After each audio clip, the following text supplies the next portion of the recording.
Olá, eu sou Tamires Fontes do Reformando Mulheres e gostaria de compartilhar com você mais um capítulo do livro A Mulher Piedosa, da autora Simone Quaresma, capítulo 14.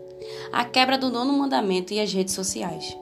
Como se já não tivéssemos combustível suficiente em nós mesmos para detonar toda espécie de pecados da língua, podemos também contar com a ajuda externa de meios que facilitam o alastramento de pecados desse tipo. Refiro-me especialmente ao uso inadequado das redes sociais. Como têm se proliferado os escândalos em nosso meio? Como temos demonstrado mais notoriamente nossa falta de habilidade com as palavras e nossa falta de cortesia e delicadeza com o próximo? Para não cairmos em pecado, também virtualmente com o uso das palavras, gostaria de sugerir algumas medidas de precaução quando nos pusermos a digitar. Primeiro, aquilo que vai para a internet sai do nosso controle, portanto, antes de publicar qualquer coisa, pense bem.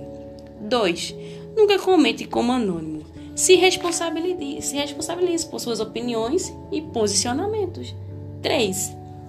Não use as redes sociais para desafogar as mágoas que tem de alguém. Não mande indiretas. Não fique dando bronquinhas. Seja madura e adulta. Se tiver alguma coisa para dizer a alguém, faça isso diretamente com esta pessoa. 4. Quando tiver de resolver algum problema com alguém, fale pessoalmente com esta pessoa. Não se resolve assuntos importantes por e-mails, mensagens de texto ou WhatsApp. Olho no olho, tom de voz, postura corporal demonstra o espírito manso que você dispõe para a resolução de um conflito. Palavras escritas são frias e não raramente passam uma impressão errada. 5. Nunca use a rede para fomentar inimizade entre irmãos.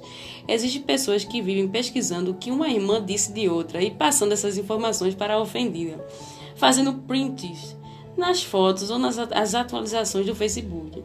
Isso se enquadra em semear contenda entre os irmãos e é descrito em Provérbios como um pecado que Deus abomina. 6. Evite repassar notícias destrutivas nas redes sociais. Um dia desses fui surpreendida logo pela manhã ao abrir meu Facebook com vários amigos compartilhando e comentando sobre um famoso pastor que havia caído em pecado. Isso não deveria ser notícia em nosso meio. Não conhecemos as circunstâncias, não somos seus líderes, não sabemos se houve arrependimento. As pessoas se esquecem que mesmo que tudo que foi dito naquela matéria seja verdade, ao divulgarmos isso publicamente, estamos tornando um fato mundialmente conhecido, quando na verdade apenas as pessoas envolvidas deveriam saber e tomar as providências cabíveis. Por causa da internet, os acontecimentos tomam proporções inimagináveis. Será que alguém se lembrou que aquele pastor tinha esposa e filhos? Será que não consideraram que o fato de o pecado ter sido descoberto e tratado já era algo doloroso o suficiente para aquela família? Por que agravamos a vergonha e a angústia do culpado, divulgando e comentando publicamente o que deveria ser tratado reservadamente? 7. Tenha muito cuidado com os desabafos que você escreve para as pessoas. Essas palavras podem servir como documentos contra você. Talvez no dia em que você não esteja bem, resolva escrever a uma irmã e colocar para fora pecados que deveriam ser tratados com seu marido ou com seu pastor. Você corre o risco de abrir o seu coração e deixar isso documentado com uma pessoa que pode se mostrar desleal. Ou corre o risco de que os filhos de sua amiga mexam no telemóvel dela e encontrem ali confissões que deveriam ser resguardadas.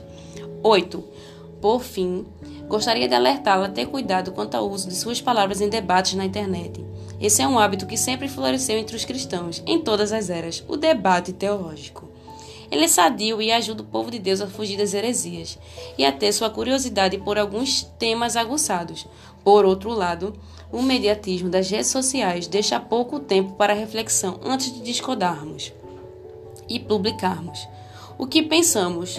Todo cuidado ainda é pouco. Ao debatermos uma ideia, carecemos de bom senso nos argumentos, mas especialmente de doçura, mansidão, bradura e palavras amenas e respeitosas. Lembre-nos sempre de que, por trás daquela tela está um irmão em Cristo. Sim, ele pode estar redondamente equivocado, mas ainda assim merece nosso apreço.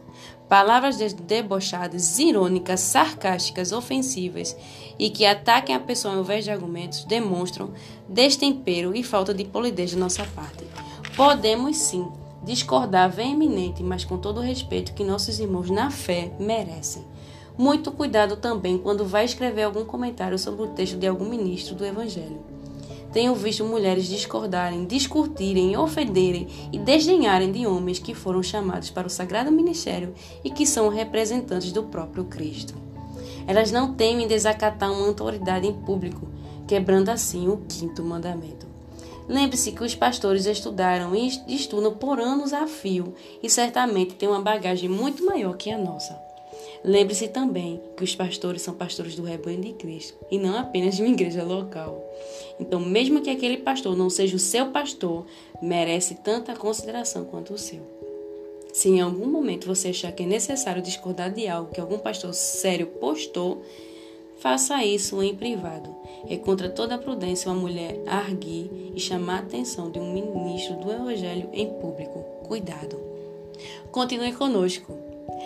A leitura do livro ainda está bem longa, mas continue conosco que amanhã tem mais. Um forte abraço.